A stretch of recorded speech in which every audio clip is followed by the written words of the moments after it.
दीवाना वो नाव के मोर गोदना गोदाले। मैं भोला दीवाना वो नाव के मोर गोदना गोदाले। नाव के मोर गोदना गोदाले वो नाव के मोर गोदना गोदाले वो नाव के मोर गोदना गोदाले वो नाव के मोर गोदना गोदाले वो। ते भोला दीवाना गा तोर नाव की गोदना गोदा होगा। ते भोला दीवाना गा तोर नाव की गोदना गोदा होगा।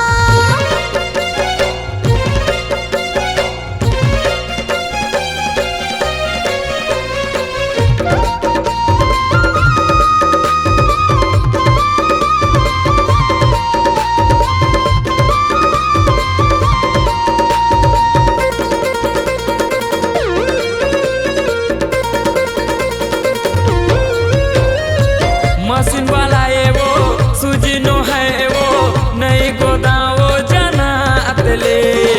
सूजी वाला है गा अति जना थे गा नई गोदावो में हजाना।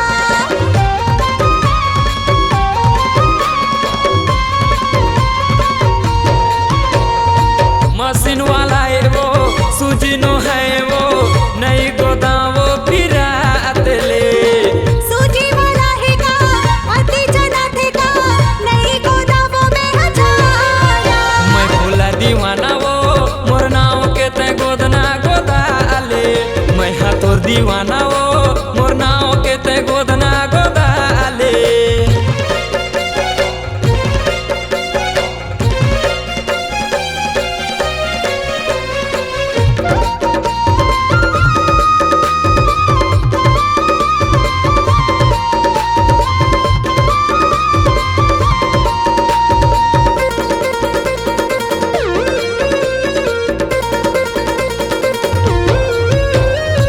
झन डराना वो तीर माया ना वो काली खौते बता दे। कैसे गोदावो गा डर लगत है गा पीरा हमें तो सहावेगा।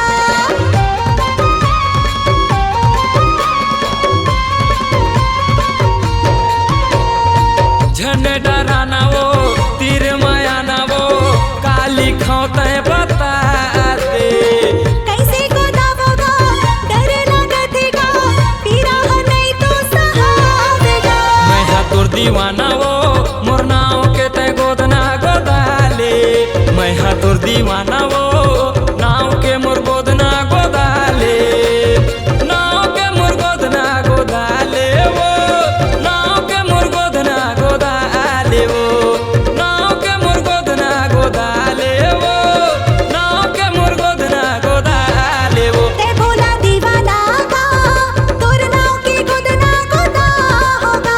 मैं हाँ तोर दीवाना वो नाव के मोर गोदना गोदाले। मैं भोला दीवाना वो नाव के मोर गोदना गोदाले। मैं तो दीवानी होगा तोर नाव की गोदना गोदा होगा। ते हाँ नाचना गोरी ही, तुला कुछ आवाज सुनाई देते? नहीं तो अच्छा सुनना। हो यार डीजे बजा फिर। अगर मैं लड़का होते हो ना तो तुला अब्बड़ नचाते हो यार। चुप रे। सही तो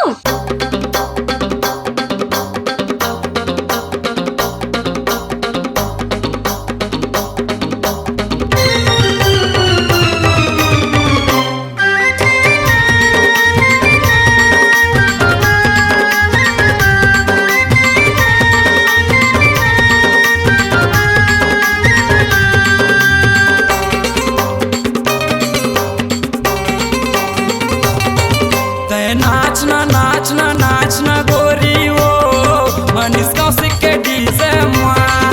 ते हाँ नाचना गोरी वो मनीष कौशिक के डीजे माँ। अरे नाच नाच के बवाल कर दे झाबर गाँव माँ।